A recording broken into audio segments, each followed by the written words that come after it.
Pixel 8 has been the least talked about smartphone. I mean, most of the reviews have been about the Pixel 8 Pro, but none of them have been about the Pixel 8. And this makes it feel insignificant, but it's not. I feel this one, which is smaller, sleeker, and shorter, is actually a bigger year-over-year upgrade than the Pixel 8 Pro. And yet, it's also not something that I would recommend to everyone. I know, these statements are contradictory, but don't worry, you'll have all the answers pretty soon.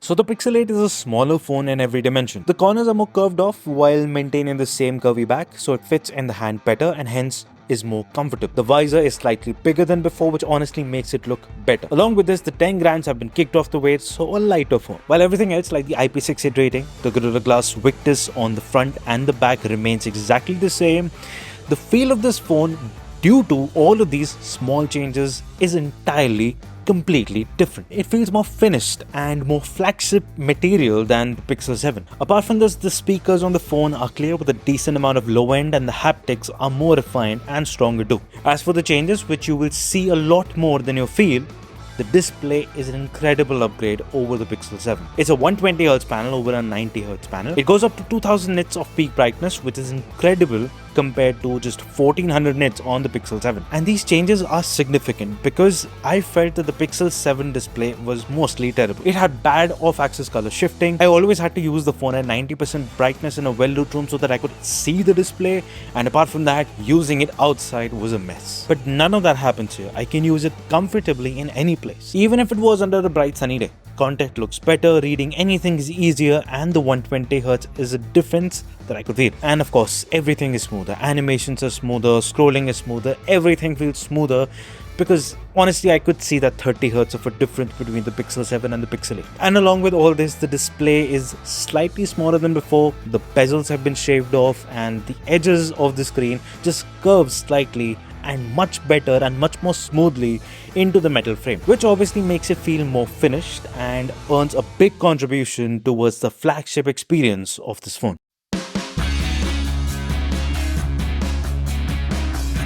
And talking about another big upgrade on this phone was the battery life, because after the first few days where the optimizations had to kick in a little bit, the battery life was much better than I ever experienced on the Pixel 7. It lasted me an entire day almost every day pretty easily, and the screen on time was about 6 to 6.5 hours, which is more than enough for most people, and my usage was also pretty heavy. The usage usually involves mixed usage over Wi-Fi and 5G, a lot of social media, WhatsApp and Telegram, YouTube, video calls, clicking a few pictures sometimes, and streaming music via Bluetooth. Bluetooth would be on at all times, and same goes for the always on display. And with light usage and most of the usage being over Wi-Fi, this number could even go up to 7 hours. That's pretty brilliant to me for a phone that is so small. But that's about it.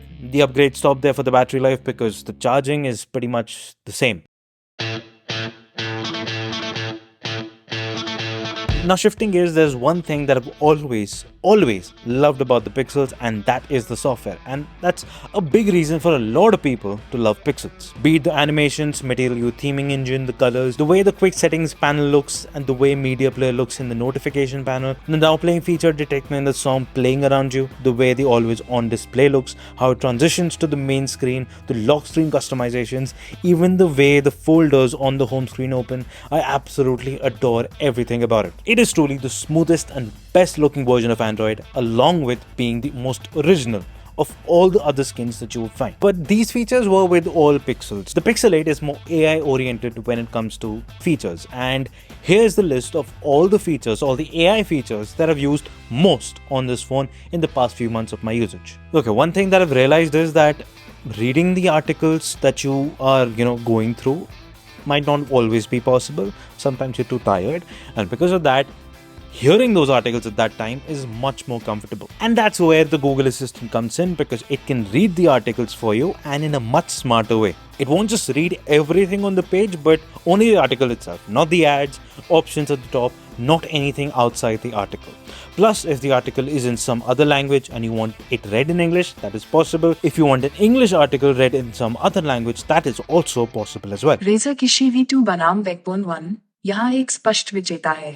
And hence the feature can come in handy so many times. Now the second feature I used a lot and loved much more than the magic eraser is the magic editor. See, the magic eraser can certainly miss a spot, but the magic editor changes that. If you erase something, it fills it up using generative AI. It will miss sometimes, but the other times it will do it with less noticeable imperfections that can be fine if not perfect. Change in the sky works almost all the time without missing, and the golden hour lighting effect is really good. And the subject selection and changing its position and size works really well, given that the lighting in the frame is even. But still, combining all of these features leads you to basically making an entirely different picture or making adjustments to the picture that you already clicked so that it looks perfect. Another AI related feature was AI wallpapers, which to be honest I really liked. Not always would you get the most perfect result, but a lot of times I have used those AI wallpapers on my home screen and nobody has been able to guess whether that picture or that wallpaper was created by an AI or actually something that I got off of backdrops. The options and the freedom you get is a bit limited, but still, you can create a ton of stuff with those limited options. But another great feature that recently showed up with the feature drop of December was the fact that you could basically have a summary of the conversation recorded by the Recorder app. Okay, now many people tend to think that these features are really not necessary, and I tend to agree. They are not important or must have features, but they are good to have features because here's how you will end up using them. Okay, let's suppose you're out somewhere and you click a picture or a bunch of pictures, and then at that split second, you take them, you look at them, they're fine, you go home, you're done with the night. It's all good. You have the pictures that you need. Now, the next day you wake up, which I also did, and I see these pictures, and there are certain imperfections that I do not like about it. And it is at that moment where you will be thankful for such features. Because now you know you can fix the placement of the subject, remove the random guy or object showing up in the background or foreground, maybe change the lighting or change the face of the person who messed up the group photo for fun. And that is basically where you would love everything about the Magic Editor. Now, I understand the fact that this basically distorts the trust that we have over something we're seeing in a picture being real or not. But at the same time, I feel it is already happening with or without this phone. Is it good to have on the phone so that you can correct those imperfections in a better way than you could ever with the Magic Eraser? I think yes.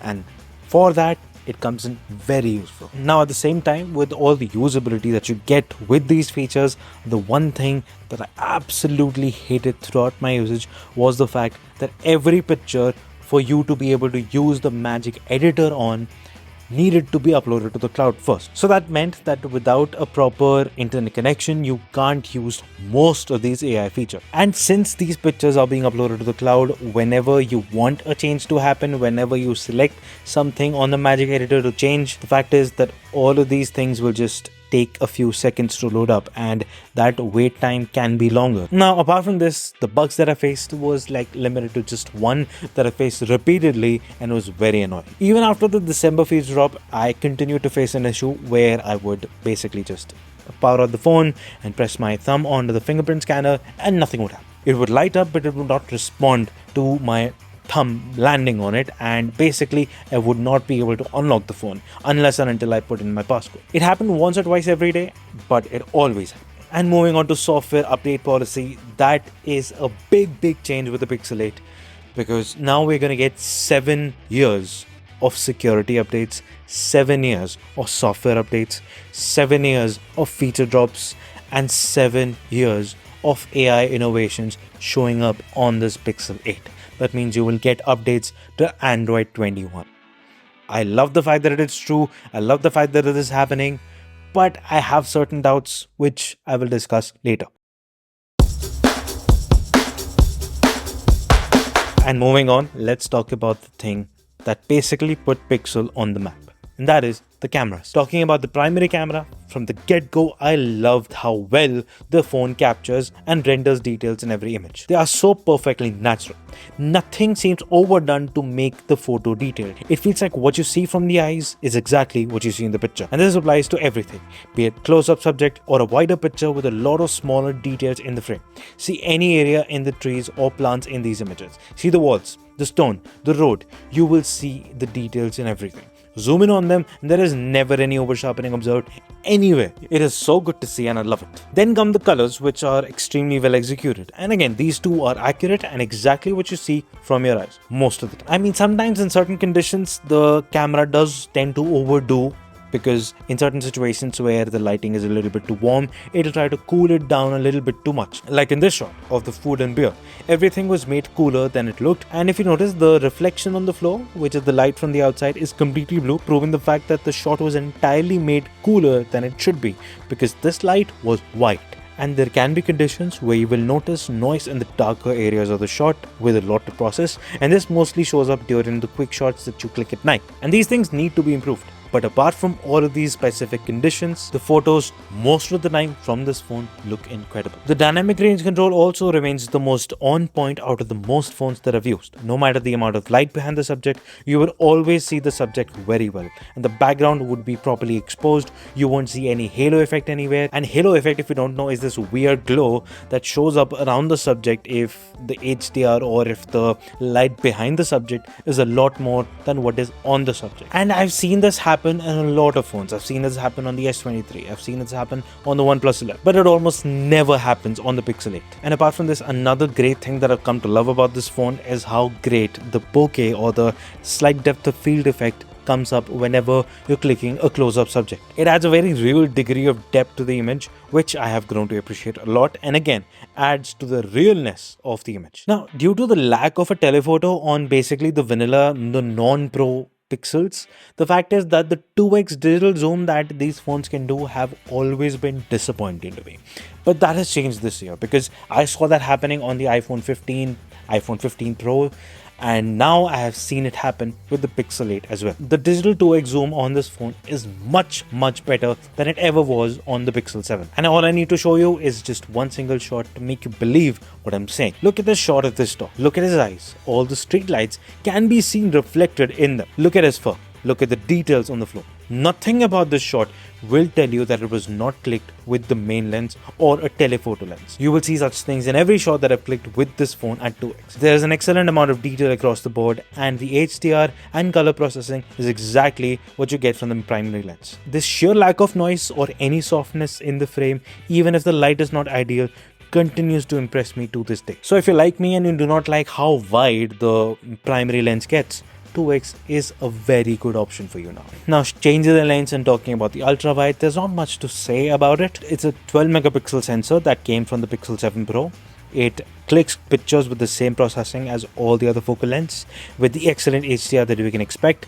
The sharpness is on point, but the one thing that it does have is the fact that it can click macro pictures, and those pictures look very good. It is a perspective that I always wanted to see on this phone, and I'm incredibly glad that it is finally here. But out of this impressive camera setup, the one thing that I'm still not happy with, as I was not happy with on the Pixel 7 as well, is the selfie camera. Now, it is slightly improved when you compare it to the Pixel 7, but still, it needs to be better. Now, I don't get what Google is obsessed with putting in weird 10.5, 10.8 megapixel sensors as selfie cameras on their phone, but here, if you provide the sensor with enough light, you will get a good picture, but in most cases, it just does not get sharp enough. It shows some details, yes, exclusively in the well-lit areas, but other places lack any sharpness and at times look out of focus. As for the videos of the Pixel 8, they are pretty good. You get 4K 60 from all lenses. You can switch lenses while recording the video. The lens switch, I still feel, could be a lot smoother, especially when you compare it to an iPhone, but they're getting better. And I love the fact that they're getting better. You can also shoot HDR videos on it. But another thing that I love about this phone, which you can finally get with Android 14, is the fact that all of these pictures that I have clicked, whenever I see them on the Photos app, they will be able to use the HDR capabilities of the display. This means that similar to how your HDR shows on Netflix show up on the screen with the highlights being bright and detailed, all of the photos will show up in a similar way on the phone as well, which is a great touch because it makes the picture look a lot more real. Alright, this next part that you're about to see talks about the OnePlus 11 and the S23. And I know S24 and OnePlus 12 are already out, but still, watch this video, watch this entire video. Whatever I've said will still make sense.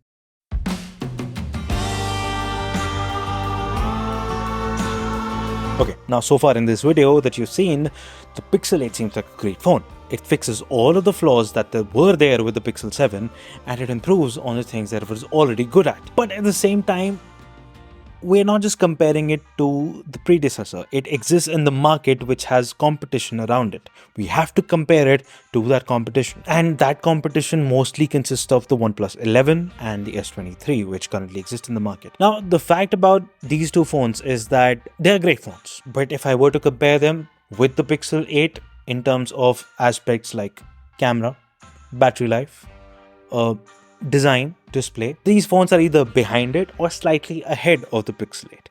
But even when they are behind, they are not that far behind the Pixel 8, because in the end, if you were to buy up OnePlus 11 or an S23, they're still very usable phones. They're still great phones. You would love using them. You would completely be fine with the picture that they're clicking. You would completely be fine by the display they have. But the one thing that I've not talked about so far in this video is performance. And that is where the gap between the Pixel 8 with the OnePlus 11 and the S23 is a lot. And there, the Pixel 8 is far too behind. It's not ahead in any manner. And I am a person who basically uses experience to talk about the phone and not benchmarks or graphs. But for this one little while, just to put everything in a simple perspective, I'm going to use some benchmarks to show you the difference that exists between all of these phones. Now, the first benchmark that I'm going to show you is from this app called AnTuTu Benchmark, and it basically uses certain tests to stress the CPU and the GPU of the phone and gives a score accordingly, and then totals it out to give you a total score that this phone achieved. Usually an iPhone 15 Pro scores around 14 to 15 lakhs on this test. The S23 scores 15.68 lakhs and the OnePlus 11 scores 16.23 lakhs and the Pixel 8 10.74 lakhs. Now, there is another app that is called the CPU throttle test, which basically puts the phone under intense stress to see how long the phone can keep performing, until it basically throttles the performance down in order to protect the processor from overheating, all to see how much it throttles. Now, when I conduct this test on the S23 and the OnePlus 11, they throttle down to 83% and 74% of their maximum performance respectively, and the Pixel 8 67%. And now that you've seen the benchmarks, this is what it translates to when you're using the phone. Click a few pictures one after the other and the phone will heat up. Scroll through multiple reels on Instagram over 5G and the phone will heat up. Whenever you do something remotely intense or taxing to the CPU, the phone will throttle down its performance, start closing app in the background, and the phone will heat up. And if you want to play a game, you will get decent frame rates, but the frame drops will show up a lot more and the phone will heat up. And this is not to say that you will see issues like slowdowns or stuttery UI or anything like that. I have not faced that in my normal usage at any point. But here lies the problem. See, I understand all of the great things that the Pixels offer. And to quote Rishad from Tracking Tech English, Pixel is the real threat to the iPhone, as Google is the only company that controls both the software and the hardware on their phones. But this gap of performance between the Pixels and other phones, let alone iPhones, is massive. Massive in all caps, as I wrote it on the fucking script. But you might not also care about great performance numbers because, well, you do not game. But that does not mean that the advantages of great performance is limited to just that.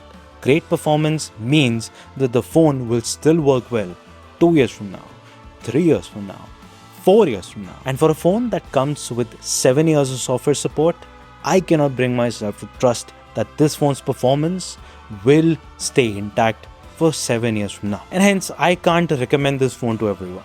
Maybe for $699, but definitely not for 75,000 or even after the recent price drop to 60,000 rupees in India. For specific people who will change their phone in 2 years, care about software updates as excellent as this phone's, day one updates, using Android, great AI features, and having cameras that click very distinct and amazing photos, and do not care about massive performance numbers like I do, yeah, Pixel 8 is a great phone. But if you want an overall dependable phone that you can rely on for the next 3 to 4 years, Pixel 8 is not my recommendation. And that's the end of the story. Like, subscribe, and maybe share it with everyone else.